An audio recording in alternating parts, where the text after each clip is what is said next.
نستعين والصلاة على رسول الكريم أما بعد أعوذ بالله من الشيطان الرجيم بسم الله الرحمن الرحيم محترم بزرگ دوستوں اور میرے پردے نصیب ماؤں بہنوں السلام علیکم ورحمۃ اللہ وبرکاتہ۔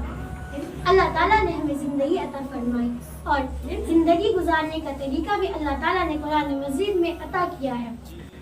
ایک شخص اپنی زندگی گزار کر مر جاتا ہے تو اب یہ سوال اٹھتا ہے کہ کیا وہ اپنی زندگی میں کچھ کر سکتا ہے یا وہ لوگ جو کہ اس دنیا میں موجود ہیں وہ بھی ان کے لیے کچھ کر سکتے ہیں۔ حضور صلی اللہ علیہ وسلم نے فرمایا بے شک تو اس کے ایصال و ثواب کے لیے کر سکتا ہے۔ ایک صحابی کا واقعہ ہے، حضرت سعید بن عباس رضی اللہ عنہ۔ ایک مرتبہ وہ سفر سے واپس آئے اور ان کو یہ خبر ملی کہ ان کی والدہ کا انتقال ہو گیا ہے اور اس کے کفن و دفن کا بھی معاملہ ہو چکا ہے۔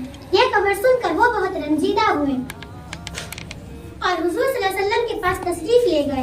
حضور صلی اللہ علیہ وسلم سے دریافت کیا کیا میں اپنی والدہ کے لیے کچھ نہیں کر سکتا؟ حضور صلی اللہ علیہ وسلم نے فرمایا بے شک تو اس کے ثواب کے لیے کچھ کر سکتا ہے۔ تو ایک کنواں کھدوا جس کا پانی لوگ استعمال کریں اور جب تک اس کنویں کو لوگ استعمال کریں گے تب تک اس کا ایصال و ثواب تیری والدہ کو پہنچے گا۔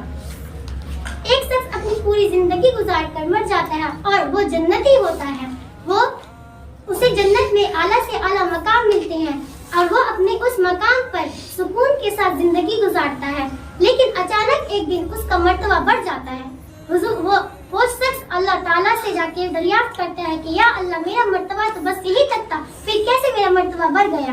اللہ تعالیٰ فرماتے ہیں کہ تیرے رشتے دار تیرے نام سے کچھ صدقہ کیا جس کی وجہ سے تیرا یہ ثواب بڑھ گیا ہے۔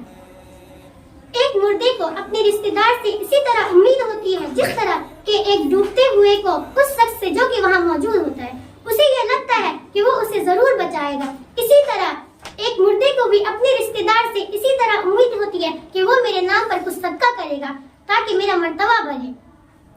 ہم لوگوں کو چاہیے کہ ہمارے رشتے دار کے لیے جو کہ اس دنیا سے محروم ہو چکے ہیں، جو ہمارے امید لگائے بیٹھے ہوئے ہیں، اس کے لیے کچھ صدقہ کرے تاکہ اس کا درجہ بڑھے اور وہ اپنی زندگی کو وہاں کی زندگی کو اچھے سے گزار سکے۔ اللہ تعالی ہم سبھی کے دلوں میں توفیق عطا فرمائے کہ ہم لوگ اپنے محروم کے لیے کچھ صدقہ کریں۔ آمین۔ السلام علیکم ورحمۃ اللہ۔